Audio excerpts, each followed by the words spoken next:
दोस्तों आज मैं नो एस्केप के फॉलो मी मूवी की एक्सप्लेनेशन लेकर आया हूँ, जिसमें एक सोशल मीडिया स्टार अपने दोस्तों के साथ एक ऐसे एस्केप रूम में फंस जाता है जहाँ सभी के सभी मरने वाले हैं। Now let's explain this movie. तो कहानी की शुरुआत में हमें एक सोशल मीडिया स्टार कोल टर्नर दिखाया जाता है, जो अपने दोस्तों के साथ मॉस्को जा रहा है, क्योंकि कोल अपने फॉलोवर्स के लिए नए नए चैलेंज लेता रहता है। और इस बार का चैलेंज है मॉस्को के एस्केप रूम को एक्सपीरियंस करने का। कोल अपने 4 दोस्त थॉमस, एरिन, सैम और डैश के साथ जा रहा था। डैश बताता है कि मॉस्को में मेरा एक दोस्त एलेक्सी है और वो बहुत अमीर है, वो ही हमारे लिए सब कुछ अरेंज करेगा। ये जानकर कोल और भी ज्यादा एक्साइटेड हो जाता है। यहाँ हमें ये भी पता चलता है कि कोल एरिन को पसंद करता है। अगले सीन में ये सभी मॉस्को लैंड करते हैं कि तभी डैश को 2 ऑफिसर कुछ गड़बड़ी करने पर पकड़ लेते हैं। कोल उन पुलिस वालों को समझाने की कोशिश करता है, पर उन्हें इंग्लिश समझ नहीं आती। वो अपने लोकल लैंग्वेज रशिया में ही बात कर रहे थे। तभी यहाँ एक आदमी आता है जो इन पुलिस वालों को अपना इंट्रोडक्शन देता है, जिससे ये पुलिस वाले ऐसे डर जाते हैं मानो उन्होंने कोई भूत देख लिया हो। इसका नाम एलेक्सी होता है और यही डैश का वो फ्रेंड है जो इन्हें यहाँ एस्केप रूम दिखाने वाला है। एलेक्सी इन्हें अपनी गर्लफ्रेंड विक्टोरिया से भी मिलवाता है। इसके बाद एलेक्सी इन सबको एक बहुत ही आलीशान क्लब में लेकर जाता है, जहाँ कोल अपने फॉलोवर्स को ये सब लाइव दिखाता है। तभी 2 जुड़वा बहन एलिसा और एलिना यहाँ पर आती हैं और कहती हैं कि हम आपके ब्लॉग देखते हैं और आपके बहुत बड़े फैन हैं। ये सुनकर कोल बहुत खुश हो जाता है और उनके साथ लाइव करता है। लेकिन तभी थॉमस बताता है कि पीछे कुछ लोग एरिन के साथ बदतमीजी कर रहे हैं। ये देखकर कोल वहाँ पर जाता है और झगड़ने लगता है, पर इनके पास गन वगैरह थी, जिसका मतलब कि शायद ये यहाँ के गुंडे हैं। पर एलेक्सी के बॉडीगार्ड इन पर गन पॉइंट करके इन्हें यहाँ से भगा देते हैं। पर जाते जाते ये गुंडा, जिसका नाम एर्व होता है, वो धमकी देकर जाता है। इसके बाद ये इन सबको बुरा सपना समझकर भूल जाते हैं। इसके बाद एलेक्सी इन सबको होटल में ठहराता है। यहाँ ये सभी एंजॉय करते हैं और कोल एरिन भी काफी नजदीक आ जाते हैं। अगले दिन सभी लोग एलेक्सी की बताई जगह पर जाने लगते हैं एंड कोल और एरिन वो एलेक्सी की भेजी गई कार में जाते हैं। अब बीच रास्ते में ये कुछ देखने के लिए रुक जाते हैं, पर ये ड्राइवर पता नहीं कि उन्हें बाहर नहीं जाने दे रहा होता है। ये कह रहा होता है कि मिस्टर एलेक्सी ने सीधे आपको अपने पास बुलाया है। कोल ड्राइवर से इंसिस्ट करता है, जिसके बाद ड्राइवर इन्हें थोड़ी देर के लिए बाहर जाने देता है और कुछ रशियन करेंसी भी देता है, क्योंकि कोल के पास रशियन करेंसी नहीं होती।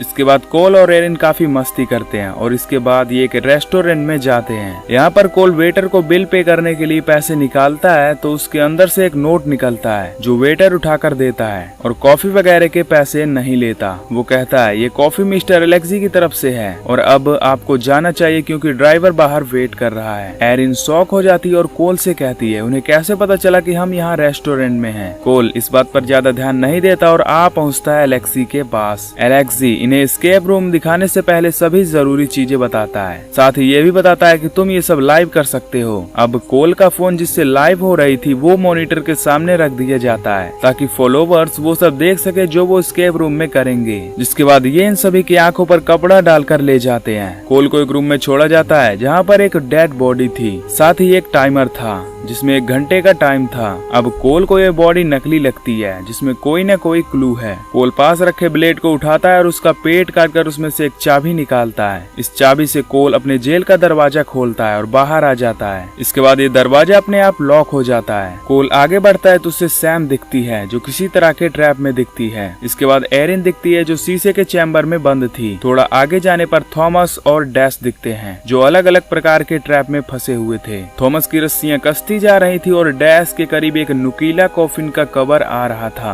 डैश और थॉमस ये दोनों चिल थे। ये दोनों कोल से सामने की पजल को सॉल्व करने के लिए कहते हैं। इसके बाद कोल उस पजल को सॉल्व करने लगता है, पर जब कोल गलत चाल चलता तो रस्सियां और नुकीला कॉफिन का कवर तेजी से खींचने लगते थे, पर किसी तरह कोल इस पजल को सॉल्व कर लेता है। जिसके बाद थॉमस और डैश की रस्सियां भी खुल जाती हैं और जेल का दरवाजा भी खुल जाता है। इसके बाद ये तीनों सैम को निकालने के लिए सैम के सामने वाला पजल सॉल्व करने लगते हैं। और इस पजल की खास बात ये थी कि ये जैसे जैसे पजल को सॉल्व करने के करीब होंगे, सैम को इलेक्ट्रॉनिक शॉक उतना ही तेज लगता रहेगा। अब ये सब काफी इंटेंस हो गया था। ये किसी तरह इस पजल को सॉल्व कर लेते हैं, जिसके बाद सैम की जेल का दरवाजा खुलता है और उसे भी बाहर निकाल लेते हैं। सैम इन पर गुस्सा करती है और इस गेम को छोड़ने के लिए कहती है, पर ये सभी सैम को समझाते हैं और कहते हैं कि ये बस एक गेम है। साथ ही एलेक्सी वो भी इनसे यही कहता है कि तुम काफी अच्छा कर रहे हो और ये एक गेम ही है। एलेक्सी के समझाने पर सैम शांत होती है और जिसके बाद इनकी नजर एरिन के चैम्बर पर पड़ती है जिसमें पानी भरने लगा था। अब इन्हें एरिन के हाथ में एक चाबी दिखती है जिसका पता नहीं क्या करना था,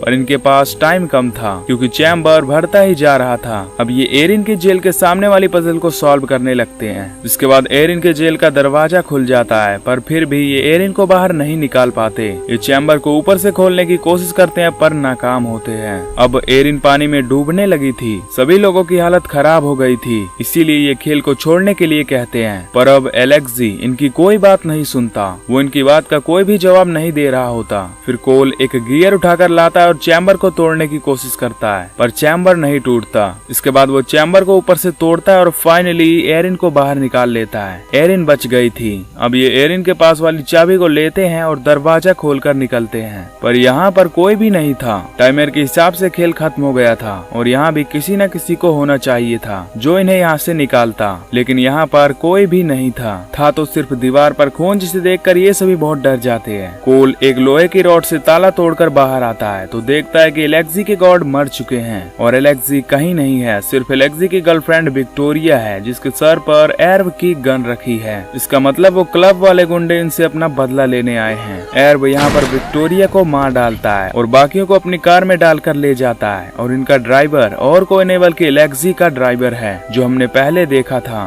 अगले सीन में जब कोल की आंख खुलती है तब वो अपने आप को बंधा हुआ पाता है और उसके सामने एंड्री नाम का एक आदमी होता है जो ये सब लाइव कर रहा था। यानी कि कुछ लोग इन लोगों को बहुत से पैसे देते हैं ताकि ये कोल और उसके दोस्तों को लाइव मारे, पर कोल और उसके दोस्त अमेरिकन थे इसीलिए एंड्री को इनके लाइव टुकड़े करने के और भी पैसे मिल रहे थे। फिलहाल एंड्री कोल को एक रूम में बंद करवा देता है। तभी कोल को सामने एक एलईडी में उसे अपनी दोस्त सैम दिखाई देती है। एंड्री सैम की आंख निकाल लेता है तो कोल ये देखकर हैरान हो जाता है, जिसके बाद एंड्री सैम का गला काट कर उसे मार देता है। कुछ देर बाद कोल अपनी हथकड़ी खोलने की कोशिश करता है तो वो आसानी से खुल जाती है। तभी कोल देखता है कि चिमनी का रास्ता जहाँ से वो धीरे धीरे निकलने की कोशिश करता है। तभी कोल को अपने दोस्त डैश की आवाज आती है जो एंड्री के सामने गिड़गिड़ा रहा था, पर उसके हाथ को वो काट डालता है और डैश चिल्ला चिल्ला कर एंड्री के सामने अपनी जान की भीख मांग रहा था। जिसके बाद एंड्री डैश को भी मार डालता है और कोल ये देखकर सन्न रह जाता है। तभी एंड्री कोल को देख लेता है और अपने आदमियों को कोल को पकड़ने के लिए भेजता है। कोल यहाँ से निकलता है और उन दोनों आदमियों से बचकर बाहर आ जाता है। तभी कोल के सामने एक दरवाजा आ जाता है जिस पर डिजिटल लॉक था। तभी कोल को याद आता है कि इस लॉक पर कुछ लिखा है जो उस नोट पर भी लिखा था। कोल उन पैसों को निकालता है जो ड्राइवर ने दिए थे। इसमें वो नोट था जिसमें पासवर्ड था।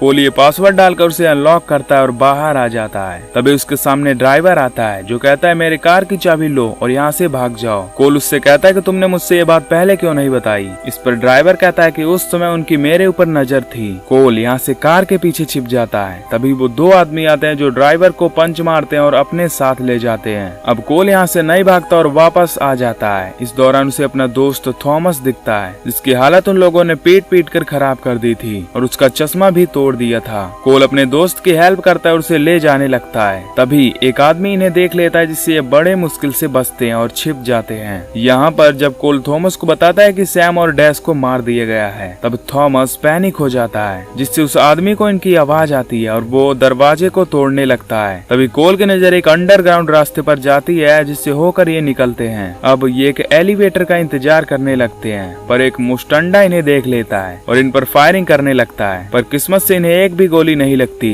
लेकिन ये मुस्टंडा थॉमस के साथ अपनी भी जान ले लेता है। अब कोल का बेस्ट फ्रेंड थॉमस भी मर गया था। कोल अपने आप को दिलासा देता है और उस मुस्टंडे की गन ले लेता है। तभी कोल को किसी के आने की आवाज आती है। यहाँ कोल को पता चलता है कि एलेक्सी इन सबका मास्टरमाइंड है। उसने इस सबको पकड़ा क्योंकि यही उसका बिजनेस है। यहाँ पर एलेक्सी को उसके आदमी बताते हैं कि हमें एक नोट मिला है जिसकी वजह से कोल यहाँ से भाग गया। अपने आदमी की गद्दारी पर एलेक्सी उसे गोली मारकर खत्म कर देता है। इसके बाद कोल यहाँ से निकलता है तो उसे यहाँ पर एक रूम में एरिन मिलती है जिसके गाल को एंड्री लाइव कैमरे के सामने काट रहा था। कोल एंड्री को मारने की धमकी देता है और कहता है कि मैं तुम्हें मारने के सारे पैसे दे दूंगा पर हमें जाने दो। इस पर एंड्री कहता है कि तुमसे ज्यादा पैसे मुझे तुम्हें मारने पर मिलेंगे तो मैं तुम्हारा ऑफर रिजेक्ट करता हूँ। ये सुन कोल उसे गोली मारता है लेकिन एंड्री बच जाता है। इस गन में सिर्फ एक ही गोली बची थी इसीलिए कोल उस पर फिर से शूट नहीं कर पाता तभी एंड्री एरिन के सर में गोली मारता है और उसे बेचारी एरिन को भी कोल के सामने मार देता है। फिर एंड्री के साथी यहाँ पर आ जाते हैं, जिनसे बचकर कोल यहाँ से निकलता है। वो देखता है कि सामने एलेक्सी खड़ा है। वो कहता है कि कैसी लगी तुम्हें तुम्हारी दोस्तों की मौत। ये सुनकर कोल गुस्से से खौल जाता है और उस खाली गन से एलेक्सी पर अटैक कर देता है। एलेक्सी की दबी सी आवाज निकलती है, ये सब नकली है। कोल कुछ नहीं सुनता और एलेक्सी के सिर पर ताबड़तोड़ हमला करके उसे मार डालता है। इसके बाद हमें पता चलता है कि ये सब सच में नकली था। कोल के सभी दोस्त जिंदा थे और वो एलेक्सी को मरा देखकर शॉक हो जाते हैं और ये सब कोल के फॉलोवर्स लाइव देख रहे थे। अब असल में कोल ने बहुत से चैलेंज किए होते हैं, पर इस बार वो कुछ नया करना चाहता था। इसीलिए उसके दोस्तों ने एलेक्सी के साथ मिलकर प्लान बनाया कि वो कोल के लिए ऐसा एस्केप रूम बनाएंगे जहां उसे सब कुछ रियल लगे। इसीलिए ये सब इन्होंने किया और इसमें जितनी भी मौतें हुई वो सब नकली थी। ड्राइवर, एंड्री, एर्ब, विक्टोरी और बाकी सभी सिर्फ एक्टिंग कर रहे थे। इस चैलेंज की वजह से कोल ने आज एलेक्सी को मार दिया था और बाकी सभी कोल को हताश भरी नजरों से देख रहे थे और ये मूवी यहीं पर एंड हो जाती है। तो दोस्तों, अगर आपको ये एक्सप्लेनेशन पसंद आई हो तो वीडियो को लाइक और चैनल को सब्सक्राइब कर देना। बाकी मैं मिलूंगा आपसे अगली वीडियो में। Till then take care, love you, bye bye.